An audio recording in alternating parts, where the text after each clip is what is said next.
नमस्कार, मी वैभव कुलकर्णी. तुम्ही बघत आहात स्वनिर्मिती. आज मी तेहरानबद्दल बोलणार आहे. तेहरान म्हणजे इराणची राजधानी म्हणून नव्हे, तेहरान नावाचा सिनेमा गेल्याच काही दिवसांमध्ये रिलीज झाला होता. आता तो OTTवर आला आहे. OTTवर आल्यानंतरच मी बघितला, त्याबद्दल मी बोलणार आहे. अरुण गोपालन दिग्दर्शित ही एक जिओ पॉलिटिकल थ्रिलर फिल्म आहे. जॉन अब्राहम त्याच्यामध्ये ACP राजीव कुमार यांच्या रोलमध्ये आहे. म्हणजे 2012 साली घडलेली ही घटना आहे. त्या घटनेवर आधारित हा सिनेमा आहे. ह्या सिनेमाची जी ट्रीटमेंट आहे ना, ती इंटरनॅशनल मूव्हीसारखी आहे. म्हणजे आपण कुठला तरी इराणी किंवा आंतरराष्ट्रीय सिनेमा बघतोय ज्याच्यामध्ये 2-3 देश समाविष्ट आहेत, असा फील याच्यामध्ये येतो.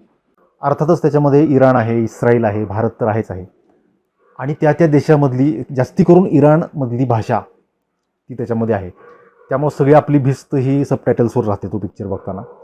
बरेच इराणी कलाकार त्याच्यामध्ये आपल्याला दिसतात आणि ते खूप छान काम करतात आणि त्यांचं काम बघितलं की आपल्याला भारी वाटतं.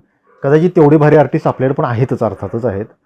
पण त्यांना ते आपल्याला माहिती असतात की चांगलं काम करणारे कोण कलाकार आहेत, हे कलाकार आपण त्यांना ओळखत असतो. आणि कोणतरी अनोळखी कलाकार आपल्यासमोर येतो आणि तो तेवढंच चांगलं काम करतो.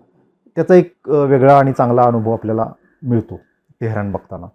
जॉन अब्राहम हा खरं तर एक चांगलं व्यक्तिमत्व असलेला चांगला माणूस आहे. पण त्यानं जी ACP राजीव कुमार यांची भूमिका केली ना, ती कॅरेक्टर जसं आपल्याला कळतं त्या पटकथेतून, ती खूप वेगळ्या विचारांचं किंवा स्वयंभू असं ते कॅरेक्टर वाटतं किंवा एक लिडरशिप क्वालिटी असणारं ते कॅरेक्टर वाटतं. पण जॉन अब्राहम याचं व्यक्तिमत्व असं आहे की तो लीडर वाटत नाही, तो फॉलोअर वाटतो.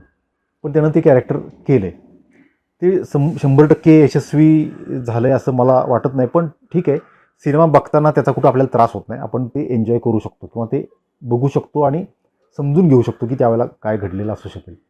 म्हणजे काय आहे की जसं ते कॅरेक्टर आहे ना, तर त्या कॅरेक्टरबद्दल मी फार सांगणार नाही, कारण मग तो सिनेमा बघितलं तर तुम्हाला त्याची मजा येणार नाही.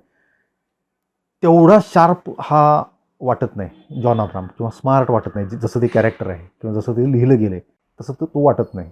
आपल्याला कसं आहे की अशा टाईपच्या कॅरेक्टरसाठी अक्षय कुमार वगैरेला बघण्याची सवय आहे. तो वाटतो तसा शार्प आणि स्मार्ट, आणि तो काहीही करू शकतो असं वाटतं आपल्याला त्याच्याकडे बघून.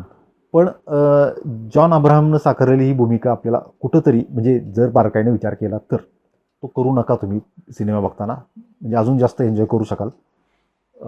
पण ते थोडंसं जाणवलं मला.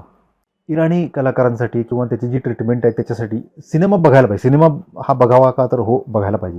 का बघायला पाहिजे, तर आपल्याला बातम्यांमधनं जे जिओ पॉलिटिक्स कळतं ते खूप लिमिटेड असतं, कारण आपल्यापर्यंत काय बातम्या आणायच्या हे ठरलेलं असतं. त्याच्या मागं घडलेल्या खूप गोष्टी असतात ज्या आपल्याला कधीच कळत नाहीत.